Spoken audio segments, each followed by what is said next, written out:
Olá, pessoal. Adicionando aqui.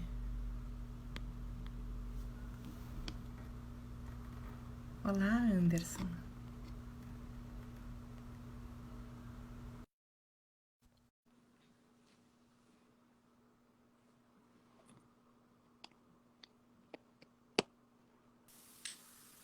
Olá. Olá! Oi, Anderson. Tudo bom, amada? Tá me ouvindo Tudo bem? bem? Tudo certo. Que bom! E aí, pessoal, como é que vocês estão? Espero que todos bem. Como é que tá sendo segunda-feira mais gelada que as outras? Não sei vocês, mas eu tive muita dificuldade de levantar da cama hoje. Tô louca pra voltar pra ela assim que terminar a live. A gente aproveita bastante esse período para poder fazer coisas que geralmente a gente não tem tempo para fazer, né, Anderson? É verdade, né? Eu acho que, né, eu não sei como é que vocês aí que estão assistindo estão nesse momento, mas a gente, pelo menos do NAP, por mais que a gente esteja trabalhando muito nesse momento, né? Porque, na verdade, eu acho que, inclusive, a demanda de atendimentos aumentou, o que é ótimo, né? A gente saber que a gente pode estar disponível para os alunos da universidade poder ter nesse momento. A gente está trabalhando basicamente de casa, né? O que tem seus pontos positivos e pontos negativos, né? Mas a gente está tentando, né, conseguir manter os atendimentos e fazer tudo, mas isso também dá alguns confortos, né, de poder passar o café em casa, poder tomar um chimarrão. Acho que sempre são coisas positivas, né, Jana? É verdade, no meu caso. Hoje eu ainda estava conversando com o Francisco, eu tenho um filho de 6 anos, e a gente ainda estava conversando com ele. E que legal é poder almoçar com ele todos os dias, né? Poder jantar com ele todos os às vezes entre um intervalo e outro ir ali jogar um carrinho ou até dar um abraço. Também tem mais tempo para a gente, às vezes, poder entrar em contato com amigos ou com pessoas que a gente não consegue. Então, tudo tem os seus prós e contras, que a gente possa também usufruir das prós que tem, assim, Claro. de a gente estar em casa, né? E eu imagino o desafio que está sendo para ti ser uma psicóloga e uma mãe nesse momento, né? Porque são angústias. Não estranho, pessoal, se daqui a pouco entrar alguém voando de oi, E faz porque é parte, né? possível que isso aconteça. É conseguir que ele ficasse um pouquinho lá, mas daqui a pouco pode ser que ele passe aqui e dê um oi pra vocês. E são os desafios, eu acho que a gente está tendo que viver nesse momento, né?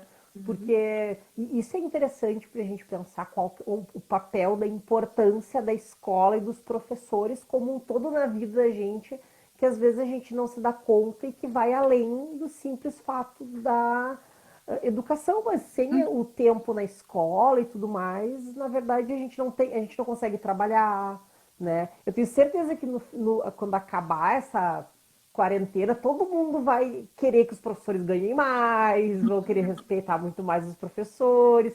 Essa história de como é que é ensino domiciliar que estava se discutindo, tenho certeza que as pessoas já vão ter mudado de ideia. Sim, com certeza, com certeza. Porque às vezes a gente também se pega perguntando, assim, aí isso também gera ansiedade. No momento em que a gente pensa, né, Anderson, meu Deus, será que eu estou fazendo assim? Será que esse é o melhor caminho? Será que eu estou fazendo certo, né? Então, a ansiedade, ela permeia por vários âmbitos enquanto a gente está em casa. Né? E daí eu acho que, né, já puxando o assunto da nossa live de hoje, falar um pouquinho que a gente resolveu trazer de novo esse assunto da ansiedade, porque acaba sendo uma das principais questões que eu acho que estão mobilizando as pessoas nesse momento, né? Querendo ou não, eu acho que esse período que a gente está vivendo em casa, que a gente está tendo que se provar como né, estudantes a mais e também, né, tendo que lidar com família, tendo que lidar com filho, tendo que lidar com a angústia de não estar podendo fazer outras coisas, mobiliza muito os alunos e as pessoas como um todo e estão fazendo com que a gente tenha que se reinventar o tempo todo, né? Isso causa ansiedade, porque a gente não sabe se está fazendo a coisa do jeito certo, É, né, Giana? e eu acho que não só do jeito certo, assim, mas será que esse é o melhor modo de se fazer, Uhum, né? Então, né? a ansiedade, ela gera muitos pensamentos, né? E os pensamentos vão surgindo e a gente, às vezes, fica sem resposta deles, o que gera mais ansiedade, né? Sim, né? Isso é um ponto interessante que eu acho que é uma das principais. questões que eu tenho visto, pelo menos nos meus pacientes e nos alunos que eu tenho conversado, e que eu acho que essa pandemia, né, uma das coisas boas que a gente pode tirar dela, que são poucas coisas boas, mas uma das coisas boas que a gente pode tirar é que ela mostrou pra gente que todos os planos e todas as nossas estratégias de manter o controle o tempo todo para que nada dê errado, na verdade é só uma ilusão, né? Não É um existe. sofrimento extra que a gente se coloca, então a gente cria. Tem muitas pessoas que usam essa estratégia para lidar com os problemas, que é eu vou pensar em tudo que pode dar errado e eu vou colocar tudo assim esquematicamente pensado, porque daí se eu pensar tudo, nada vai dar errado. E daí quando vem, aparece uma pandemia ou uma outra situação, né? E mostra que na verdade a gente não tem controle nenhum sobre as Não, coisas. não tem. O controle, ele é uma ilusão, assim. Quando que nós Uhum, imaginaríamos que nós teríamos que trabalhar nesse formato? sim. E que a tecnologia é tão útil quanto é hoje em dia, né? Porque Uhum, a gente está conseguindo exercer essa função, e eu acho que a maioria das pessoas só através da tecnologia, que tanta gente critica, né? E que muitas vezes agora a gente está utilizando a nosso favor, então agora sim a gente está utilizando a uhum, tecnologia num valor devido, né? sim. E então acho que é muito importante a gente perceber que nesse momento talvez a gente não tenha controle realmente, né? De nada. E daí também poder pensar, ok, se eu não tenho esse controle, o que que eu faço com a possibilidade das coisas darem errado, né? E com a frustração de saber que talvez as coisas vão dar errado. Daí eu acho que aí entra um ponto importante, que tem muito a ver com o que a gente discute muito aqui nas lives, né? Que é, tá, não vai dar certo. Ou melhor, meus planos não deram certo. O que que eu faço a partir de agora? E daí vem a diferença entre o controle total, né? E quando a gente pensa em controle, daí aonde eu penso em cada uma das coisas que podem dar errado e tento me preparar para elas de alguma forma, então eu sofro com antecedência e a capacidade de flexibilidade para se adaptar, né? Que é poder aceitar, né? Que é uma outra palavra que eu acho que a gente tem dito muito aqui no NAP, né? Que é aceitar o mundo como ele está nesse momento. Então, aceitar que eu não posso sair de casa, aceitar que eu não estou tendo aula nesse momento, aceitar que, né, talvez daqui a pouco eu vou começar a ter aula EAD e não é a melhor forma que eu gosto, mas vai ser. E daí tá. A partir disso, o que, que eu posso fazer para que eu sofra menos ou que eu tenha prazer nisso, né? E às Uhum. vezes as pessoas acham que, ah, não, não tenho controle, então vou me desesperar e nada vai dar certo. Não, tem formas de manter o prazer, de manter as atividades de uma forma legal, sem ser necessariamente da forma como a gente estava planejando, né? É que fiquei pensando aqui no sentido de troca contigo, Anderson, mas fiquei pensando aqui, troca com todos, por favor, né? Mas eu fiquei pensando aqui que existe uma grande diferença entre a gente ter o controle e se planejar, Sim. né? Então eu estou me planejando que a live vai acontecer às 19h30. Mas daqui a pouco acontece alguma intercorrência na minha casa, com o meu filho ou com o meu colega de trabalho, enfim, e eu vou precisar readministrar. Mas se eu penso de uma forma tão rígida, né, que precisa ter o controle, que aquilo precisa funcionar naquele formato, eu já fico também com mais dificuldade, né, de flexibilizar e de até pensar em novas soluções. Então, sim, talvez nesse momento a gente possa pensar que a solução é a aula nesse formato, pela nossa proteção. Se a gente tivesse que colocar numa balança, e que nós Uhum. poderíamos escolher a nossa saúde, né? Ou ter a aula presencial. Então, se tornou algo nesse sentido, né, Anderson? Né? Tá dando eco, eu acho, na minha voz. Isso Pra mim, não. pra mim, tá. Alguém falou? Uhum. Não sei, pessoal, não sei É se que eu tá tô dando. com fone de ouvido, daí eu não. Então, fiquei pensando, assim, que daqui a pouco a gente colocando numa balança, né, a gente fica, às vezes, pensando que o formato presencial seria o melhor, seria o melhor, mas nesse momento é uma questão de saúde. Por isso que a gente precisa. Sim. Eu acho que tem um outro ponto também que é interessante, que tem a ver muito com os nossos planejamentos. No momento que a gente está se organizando e criando um planejamento, né, para tentar dar conta das coisas, isso é saudável. né? E daí vem um ponto que é importante. Criar um planejamento, criar uma rotina para poder dar conta das coisas é algo super positivo, né? Porque isso nos ajuda a nos organizar, pensar o que eu preciso, digamos assim, manejar para poder talvez estudar uma coisa que eu quero, talvez dar conta de... É que nem fazer um bolo, no final das contas, né? Para fazer um bolo, eu tenho que ir no mercado com uma lista de compras para ver tudo que eu preciso para quando for fazer o bolo não faltar nada, né? Então, planejamento é algo importante. Só que o problema é que a gente tem que cuidar para, tá, no momento que o meu planejamento não dá certo, não desistir de tudo, né? Então, por exemplo, assim, eu queria fazer um bolo de chocolate e não tem Nescau, mas talvez tenha uma laranja na geladeira. Então, em vez de fazer um bolo de chocolate, eu vou fazer um bolo de laranja, né? Eu não preciso jogar tudo pro ar e não vou comer mais nada, vou dormir com fome, né? Claro. E eu E posso da... chegar e daqui a pouco pensar na farinha e a farinha chegar não é bem dela. Aí eu posso flexibilizar e de repente eu posso ir no outro mercado. Exatamente. Mas E, pensar, e essa E essa é a importância da flexibilidade, né? Só que daí também parte da gente ter que lidar com a angústia e lidar com a decepção de não vai ter bolo de chocolate, né? Não vai ser do jeito que eu queria que fosse. E daí vai caber aceitar essa situação e dizer, não vai ter bolo de chocolate. Pode ter algo tão bom quanto, mas não vai ser aquilo, né? daqui a pouco E eu faço isso é uma importante. descoberta bem legal, né? Daqui a pouco eu Uhum, percebo que eu só tenho cenoura e eu nunca comi bolo de cenoura, né? E uhum, aí, não, vou fazer um bolo de cenoura. Meu Deus, sabe que eu acho que eu gostei tanto quanto eu gostei do bolo de chocolate, uhum. né? Então a gente nunca experimentou, né? Sim. A gente precisa experimentar para então a gente saber se realmente vai dar certo, se não vai. E vamos experimentar todos juntos, né, Anderson?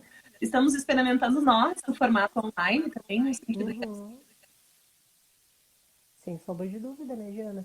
Isso também acaba fazendo com que a gente tenha que, daí a flexibilidade é importante, né? Poder olhar, entender a situação e poder me adaptar a ela. Claro que para isso, e daí pensando de novo na ansiedade, o quão é importante daí a gente conseguir se acalmar, conseguir entender esse sentimento que a gente está sentindo, para poder perceber o mundo de uma forma real e daí poder organizar os recursos para dar conta de alguma coisa. Por quê? Porque a gente sempre tem que poder entender assim, o que, que no final das contas é a ansiedade? Ela é sempre uma resposta do nosso corpo para alguma coisa que a gente percebe como ameaçadora. Então, se eu percebo o mundo como, vamos pegar uma situação, vamos falar em público, acho que falar em público é sempre um ótimo exemplo. Assim. Então, se eu penso que quando eu for falar em público, todo mundo vai rir de mim, vão gozar de mim, vão achar que eu vou falar mal, a chance de eu ter uma resposta ansiosa para aquilo é muito alta. Então, o que acontece? Eu tenho que, quando eu for ter que lidar com uma situação dessa, eu tenho que olhar para a situação e dizer: não, são meus amigos, são meus colegas, eu sei que as pessoas vão me respeitar, eu não preciso saber tudo, não tem problema eu gaguejar. Eu gosto muito de usar como exemplo um show do Nando Reis, que ele gravou um DVD há muito tempo atrás aqui em Porto Alegre, no Opinião. E daí, quando ele tá tocando Por Onde Andei, ele começa a cantar e ele erra a música. nossa, E ele, tipo, ele tá gravando o DVD, então não tem o que fazer. Então imagina que o Nando Reis está gravando um DVD e ele para e diz, opa, errei. Isso aparece no DVD até hoje. E tá tudo bem. As pessoas riem, batem palma, ele recomeça a música e segue o baile. Por quê? Porque ele se adaptou àquela situação, né? Outra coisa, por exemplo, quem tiver que falar em público, por exemplo, pensando nessa situação, eu sempre recomendo quando eu tô com algum paciente que precisa de uma coisa, não tem problema tu dizer eu tô nervoso, mas eu tô aqui e eu me propus a fazer isso, porque isso também gera empatia do público. O público vai olhar e dizer, bah, que legal, ele mesmo nervoso tá ali se esforçando para dar isso. conta. Só É que que ele uma tá lidando, pessoa né? que percebe uhum, só que uma pessoa que percebe o público como ameaçador, ele nunca vai fazer isso, porque ele vai dizer, se eu disser isso, eles vão me comer vivo, né? Então é uma A coisa de... realidade é uma ótima estratégia, né? A gente pensar assim, bom, eu tô aqui e eu tô dando o meu melhor, Eu acho que isso que foi o que o Nando Reis fez, assim. Admitir, meu, Uhum. né? Bom, paciência, errei, sou um ser humano, errei, vai acontecer. E daí a importância de se pensar estratégias para lidar com isso, né? Seja, né, assumir, digamos assim, o nervosismo, seja, como eu sempre uso de exemplo também, se até o Faustão, que está há 50 anos apresentando o Domingão no Faustão, tem um papelzinho todo amarrado no qual ele lê as coisas que tem para fazer. Se a Ranzolin do Jornal do Almoço está sempre com o tablet falando e lendo as coisas, por que tu não pode usar um recurso desses, né? Por que tu não pode ter um papelzinho para não esquecer? Por que tu tem que ter, ou melhor, por que tu tem que ter vergonha de ter um papelzinho com as anotações? Por que tu não pode ficar nervoso? Se é uma coisa normal, se a gente sabe que né, é uma resposta do corpo. Por que a gente tem que levar uma gagueira, uma gaguejada pequena, como o fim do mundo? A Uhum, gente não precisa ser tão cruéis com a gente mesmo. E uhum. daí, a partir disso, pensar em estratégias, né? Respiração, né? E daí também tem um detalhe muito importante que eu percebo. É muito comum que as pessoas levem as estratégias para diminuir a ansiedade como coisas bobas. Então, contar até 10 quando eu tô nervoso é bobagem. Meditar é bobagem. E daí, quando dá uma crise de ansiedade, a pessoa não usa essa estratégia e acaba tendo a crise. Por não levar a sério as estratégias que elas mesmas sabem que funcionam no geral. É E, muito comum. Pode falar. verdade, eu tô Não, com pode você. falar. Eu fiquei lembrando aqui, às vezes os pacientes mesmo dentro do consultório, quando eles começam a utilizar, que a gente dá como tarefa, eles começam a utilizar, meu Deus, eu não sabia que isso fazia tanta diferença. Te confesso que no início eu não levava a sério, agora eu lembro, Uhum. né? E como eles realmente vão melhorando e conseguindo lidar com a ansiedade. Na live anterior, eu acho que nós tivemos alguns exercícios que também podem ser sugeridos, assim, para a ansiedade. Sim. E daí isso é super importante também, porque se a gente usa e se permite tentar essas estratégias, a gente consegue daí se sentir inclusive mais forte para a próxima vez que passar por essa situação, passar mais tranquilo. Só que Uhum. daí a gente, só que daí a gente tem que dizer, tá tudo bem usar a estratégia. Né? A gente não tem que ter vergonha de usar a estratégia, a gente não tem que ter medo de usar a estratégia, a gente tem que se permitir fazer esse tipo de coisa. Porque Pode senão escrever e a levar, ansiedade sobe. né? Exatamente. Não sei, pessoal, vocês se sentem identificados com o que nós estamos falando? Espero Acho que que sim. sentido no momento. Nós estamos aqui num bate-papo e dois psicólogos vão falando e vão conversando. E vocês se sintam à vontade para fazer questionamento também. A gente pode dirigir nesse sentido. Uhum. Acho que sim. Mas isso é muito complexo, na verdade, né? Porque é muito interessante a gente pensar o quanto às vezes as pessoas têm resistência em usar coisas que elas sabem que dão certo, Uhum. né? Por N razões, nesse momento tá se sentindo um pouco melhor, e diz, eu não vou precisar usar isso aqui. Isso é uma coisa, na verdade, que eu vejo muito de dificuldade das pessoas em utilizar, por exemplo, essas estratégias de respiração. As pessoas dizem, não, eu só vou usar quando estou nervoso. Só que daí elas usam num ponto que talvez essa estratégia, essa técnica específica, ela já seja pouco. Em vez de usar antes de tu chegar no pico da ansiedade, Uhum. né? E daí esse é um ponto também de poder exercitar digamos assim, o desaceleramento antes de tu chegar no pico da ansiedade. Eu sempre digo isso para a maioria dos pacientes, que é, se tu já está percebendo que tu tá ansioso, tenta usar a estratégia antes da coisa se tornar insuportável.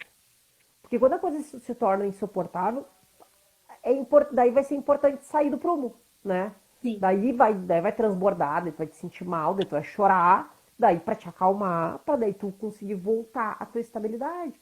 Só que toda vez que acontece isso, a gente pensa que isso é uma prova de que a gente não é capaz de dar conta da situação. Mas é que, na verdade, é só uma prova de que a gente devia ter usado a técnica talvez um pouco antes, né? Uhum.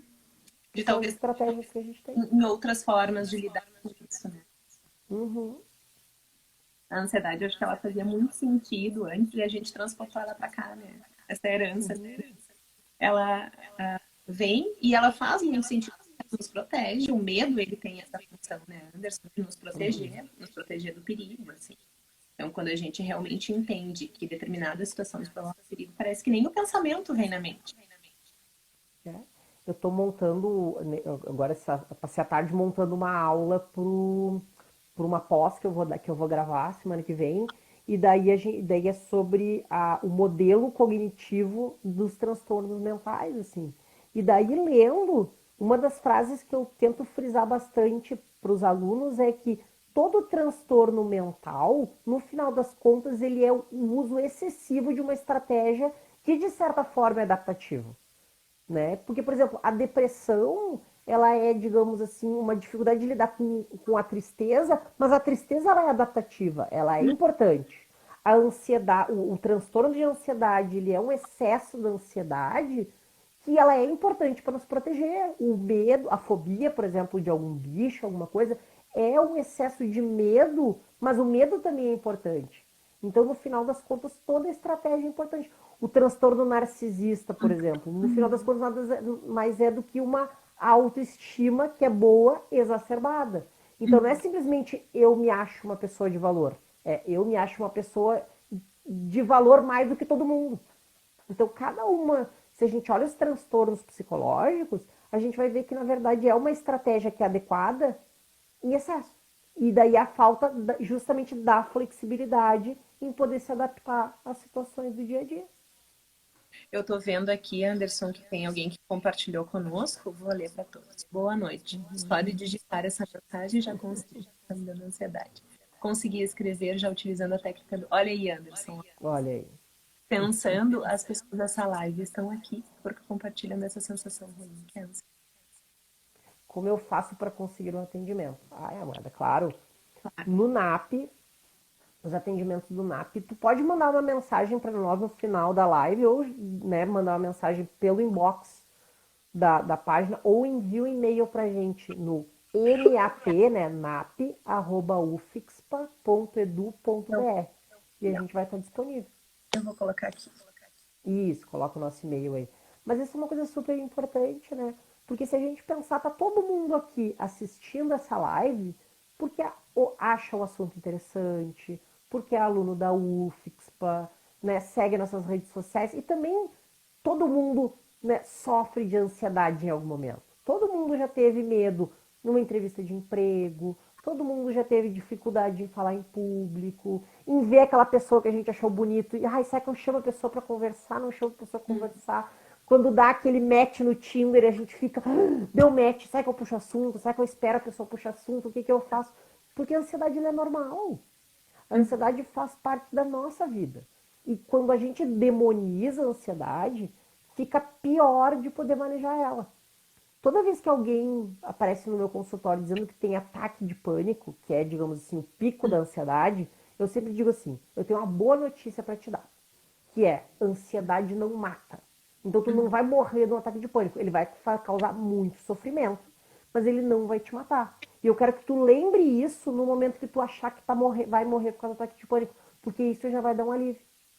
Né? Mas isso não, e eu falo isso não para invalidar o sofrimento da pessoa, mas pelo menos para ela ter essa certeza, porque só de a gente ter, de não, digamos assim, catastrofizar na hora do ataque, de dizer vou morrer, se tu lembrar dessa minha palavra, disso de eu falando, já vai dar uma sensação um pouquinho de alívio. E daí poder usar as outras estratégias que a gente ensina normalmente no consultório para poder manejar. Né? Quando a gente faz essas observações, é no sentido de acolhimento, né? A questão de dizer Sim, que exatamente. sim, que a ansiedade faz parte da vida e que a gente vai ter que aprender a lidar com ela e administrar isso de uma forma mais positiva para nós. Mas não, ela não vai embora, né? A gente não tem como apertar o botão e mandar ela embora, ela faz parte de todos nós, assim. E a gente pode, é capaz de poder enfrentar ela. Sim. Eu sempre digo, né? Pensem comigo, pessoal. Vocês estão caminhando na rua em Porto Alegre de máscara, né? Importante, de máscara. Voltando do mercado para casa, Com né? álcool na E bolsa. com a bolsa, né? Com a máscara. E É. daí vocês chegam, vocês estão a 2 quadras de casa e a barriga de vocês faz aquele. E daí vocês pensam assim: se vocês não tiverem ansiedade, vocês não vão apertar o passo para chegar em casa logo. E o que vai acontecer? vocês vão fazer cocô nas calças, né? Então a ansiedade vai ser talvez o que proteja vocês de ter que lavar, né? Lavar coisa depois e passar uma vergonha. Isso é Sim. super importante.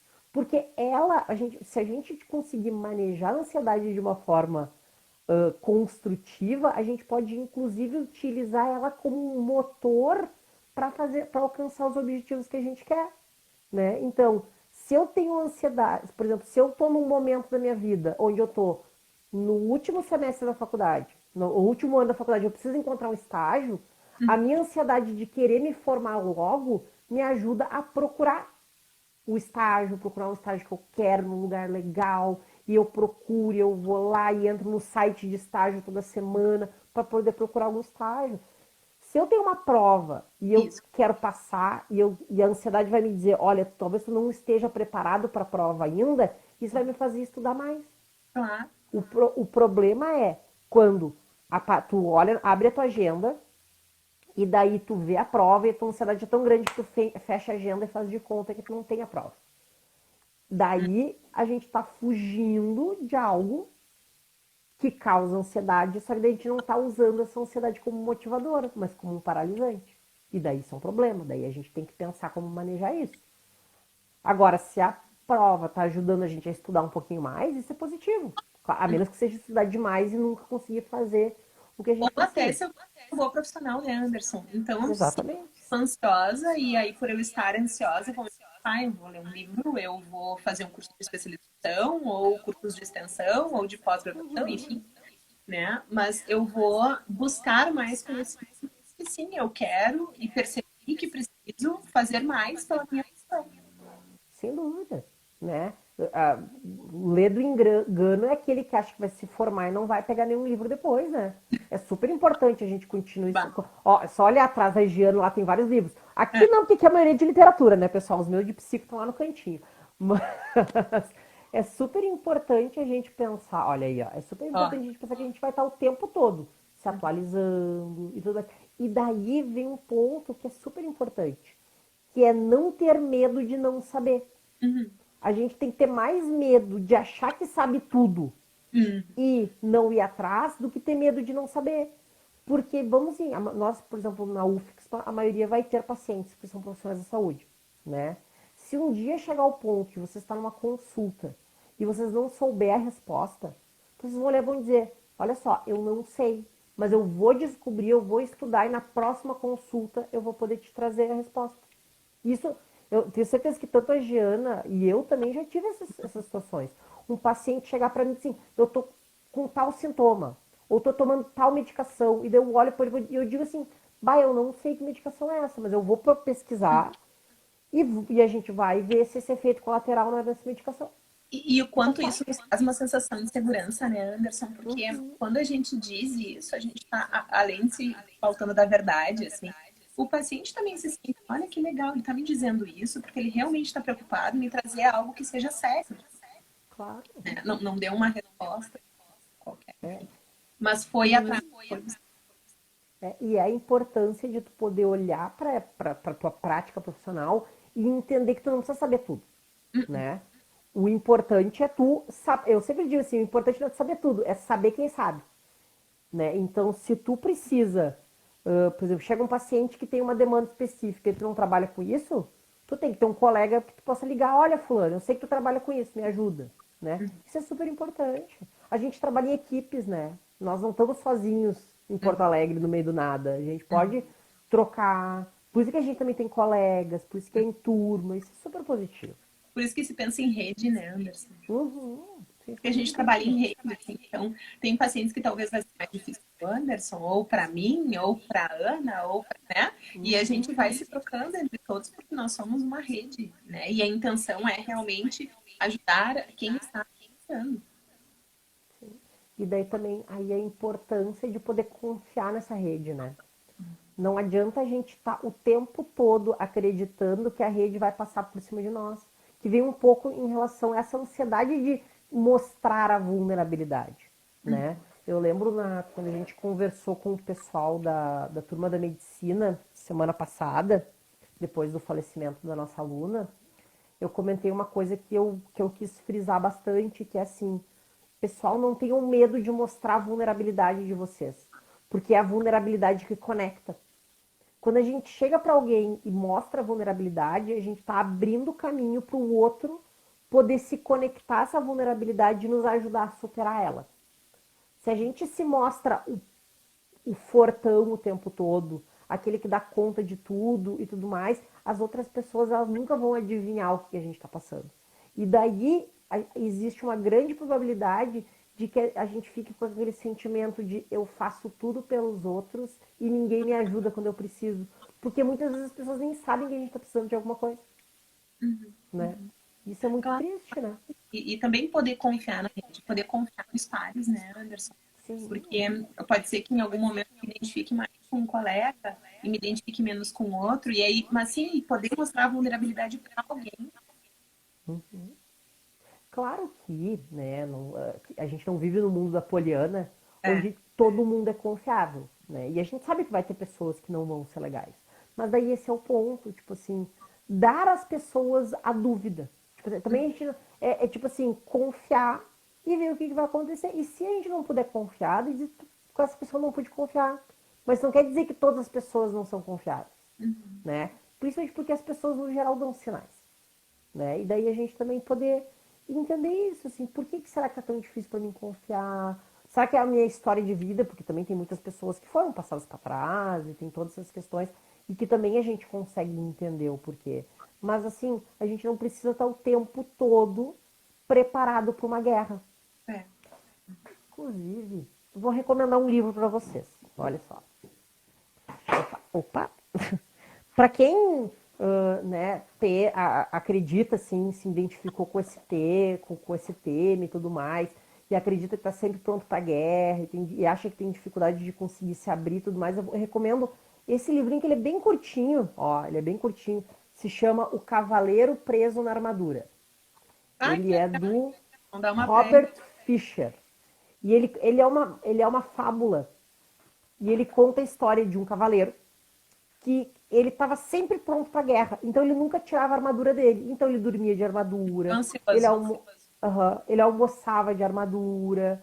Então a vida dele era estar pronto para uma próxima guerra. Só que um dia ele teve que tirar a armadura e percebeu que de tanto que ele ficou com a armadura enferrujou e ficou trancada nele. Bah. E ele não consegue mais sair de dentro dela. Então, daí um mago muito sábio diz para ele que ele precisa ir em um lugar para poder tirar essa armadura. E daí todo o processo de tirar uma armadura é um processo de autoconhecimento dele. Nossa, que Porque no legal. é muito esse livro é muito legal. Muito bom. E ele conta justamente isso, assim, o quanto nós às vezes nos armamos de uma armadura para nos proteger do mundo que a gente acha que é perigoso, só que do mesmo jeito que a armadura nos protege de um ataque, ela também possibilita alguém de dar um abraço na gente. Então a gente não sente o ruim, mas não sente o bom também. Claro, e nisso que tu tá falando, assim, Anderson, fiquei pensando que talvez por um tempo ele tivesse necessário usar essa arma. Uhum, sem Mas sombra de dúvida. agora eu preciso perceber, né, que eu não preciso mais usar, né? Não. Ou que eu Ou posso não em precisa usar o tempo todo. algum momento, que eu preciso readaptar. É. Porque, e como a gente falou, a armadura, do mesma forma que a gente estava falando antes, que os transtornos psicológicos são um excesso de uma estratégia adaptativa, a armadura, em alguns momentos, ela é super adequada, né? Então, talvez em alguns momentos eu tive que me proteger, eu tive que ter medo, eu tive que cuidar que algumas pessoas tentaram se aproveitar de mim, mas não quer dizer que todo mundo queira, né? E se eu evito qualquer tipo de relação por medo de que as pessoas não vão que as pessoas vão se aproveitar de mim, eu também não vou conseguir aproveitar as relações positivas de amizade, de namoro, de paternidade às vezes e tudo mais, né? Então E isso conseguir, reforça a ideia, sim, porque vira um ciclo, assim. E aí isso vai reforçar justamente a ideia de viu como eu preciso me proteger, viu como eu preciso dar armadura, né? Então, vira um ciclo, por isso que é tão importante consultar, né? Ter um psicólogo que possa, sim. então, nos mostrar, olha, Anderson, Giana, acho que vocês estão usando uma armadura que talvez não seja legal. Né? E pense assim, se tu tá com um capacete, pensa em quem já andou de moto, vai entender o que eu tô falando. Quando a gente tá com um capacete e com a viseira fechada e alguém fala do lado de fora, às vezes a gente não consegue entender. Então a gente não sabe se a pessoa tá falando, se ela tá te elogiando ou se tá te xingando. Uhum. Então se tu tá usando uma armadura porque o mundo é perigoso e a gente já não consegue ouvir o mundo lá fora direito, mas acredita que o mundo é perigoso, qual que é a probabilidade de eu inferir que aquela pessoa na verdade está me xingando e talvez ela não esteja, mas eu vou agir como se estivesse. Então eu vou atacar o outro por achar que estão sendo atacados e não necessariamente é isso que está acontecendo, né? Então, acho que a gente está podendo ver assim, os dois lados da ansiedade. Né? Sim. O quanto ela pode nos proteger de situações que fazem sentido a gente estar se protegendo, a gente estar sentindo medo, porque a gente está avaliando está sendo atacado. Uhum. E o quanto às vezes também não é necessário. Né? E aí poder fazer essa flexibilidade de vou me armar agora, vou me cuidar agora. Talvez agora só vou botar o capacete, talvez não precise Uhum, colocar exatamente. cintura. Então, nesse contexto, é legal poder procurar um psicólogo para se trabalhar e poder justamente saber, olha, quem sabe aconteceu essa situação, como que eu posso agir, eu me sinto ansiosa, né? É. Né? E daí, e talvez aos pouquinhos ir se desarmando, né? Ah, eu tô gostando daqui, parece que eu posso confiar nas pessoas. Então Uhum, hoje eu vou tirar o peitoral, amanhã eu vou tirar as ombreiras, daí uhum. finalmente vou tirar o capacete para talvez receber um beijo, né? Também E, não. E daí poder se libertar dessa armadura. Não, e não necessariamente botar lá fora, porque às vezes ela vai ser importante, né? Do mesmo jeito a ansiedade, vamos, né, vamos manter essa nossa analogia. Às vezes é super importante a gente ter ansiedade, às vezes não. E daí transformar ela em mais uma coisa que a gente pode usar ou não. Não uma coisa que a gente tem que usar o tempo todo, isso, né? exatamente. Por exemplo, caminhar numa rua escura, né, Anderson? Uhum. É ansioso mesmo. Né? Então, eu vou Sim. chegar logo no meu carro, eu vou entrar logo. Então, olha como ela é benéfica. Mas talvez chegar ao meio-dia no meu ambiente de trabalho com o mesmo nível de ansiedade, como se eu estivesse caminhando numa rua, talvez possa não ser benéfico. E daí os meus colegas vão pensar, que estranho, o que será que está acontecendo? Né? E aí a gente não mostra nossa vulnerabilidade, vai ficar armado por mais tempo, e aí as pessoas podem ir se afastando, e aí reforçam as crenças. Acho que é tudo isso que está trazendo, retomando. Claro. Né? No final das contas, não é que é errado sentir ansiedade. Uhum. É só poder entender por que será que eu estou sentindo essa ansiedade dessa forma e, e ver se ela é adequada, vamos dizer, a esse momento, e se tem a ver com realmente o ambiente eu tô, ele é hostil ou eu estou interpretando ele como hostil. Porque se eu estou interpretando como hostil ele não é, talvez eu precise, né, reavaliar isso e talvez precisar pedir ajuda. Né? E E que poder também tá checar, tudo bem. Né? checar isso, né? Bom, realmente, eu vou tirar a Exatamente. armadura e vamos ver. E realmente eu Né? vou ser atacada. Eu sempre digo, né? Nós temos né, crenças sobre o mundo, né? Sobre a gente, sobre o mundo. E essas crenças, elas estão na nossa cabeça e não tem coisa melhor do que estar certo. Estar certo é muito bom. Então, o que a gente faz? Às vezes a gente distorce um pouquinho a realidade para poder garantir que a gente vai estar certo, né? Então, se a gente, né, eu acho que tem uma charge muito legal que fala do que é um IP e daí tem duas pessoas olhando o IP. E daí um olha, o IP tá todo florido, e daí um olha assim, olha que IP colorido. E daí o outro olha e diz assim, mas olha a sujeira que faz. Porque as folhas do IP caem e realmente fazem a sujeira. E no final das contas, as duas pessoas estão certas. Vocês entendem? Mas depende o ângulo que tu vê. Talvez olhar o mundo como um IP colorido o tempo todo também não seja a coisa mais saudável do mundo. Porque realmente, às vezes, a gente tem que limpar a sujeira do IP. Mas se a gente foca só na sujeira do IP, a gente não consegue aproveitar a vida da melhor forma. Né? Exatamente. Anderson, tô olhando, que nós já estamos mais ou menos dentro do nosso horário, passamos um pouquinho. Acho que sim, né? É sempre bom dar uma papeada, mas Sim, querendo ou não, se a gente se alonga demais, acho que a gente acaba cansando todo mundo. Então, é. né, Jana, poder agradecer a todo mundo que assistiu até agora, né? Sempre lembrar que a gente está disponível, né? O Nós NAP está em atendimento online. Pode falar. Nós deixamos, só para reforçar, assim, que nós deixamos o nosso e-mail, mas para aqueles que não entraram depois, é naf@ufa.edu.br. Isso. Mas também podem mandar mensagem aqui pelo Instagram. Às vezes a gente demora um dia para responder, mas a gente sempre responde para tentar acolher todo mundo. E sempre que precisarem, a gente vai estar aqui para vocês. Tá bom, pessoal? Tá bom, pessoal, Espero também que quero. tenham gostado. E quarta-feira a gente vai ter uma live com a professora Luísa, né, que a gente vai falar sobre inclusão. Vai ser bem legal. Vai ser a Ana, que é a coordenadora do NAP, e ela. E durante a semana, a gente, aproveitando o tema da ansiedade, a gente vai lançar pequenos vídeos falando sobre técnicas para manejar a ansiedade. Daí vão ser vídeos mais curtinhos para vocês poderem utilizar e aprender algumas técnicas de uma forma mais compacta. Tá bom? Bom, Anderson, muito Tá. obrigada pela parceria. Obrigada a todos que estão aqui junto conosco, pela participação. Nós estamos atendendo online, os nossos atendimentos estão acontecendo. Reforçar o que o Anderson está trazendo, porque é bem importante. Assim, nós estamos aqui, mesmo na modalidade online, mas nós estamos aqui. Então tá, pessoal. Bom, Um beijo. beijo para todos. Tchau. Tchau.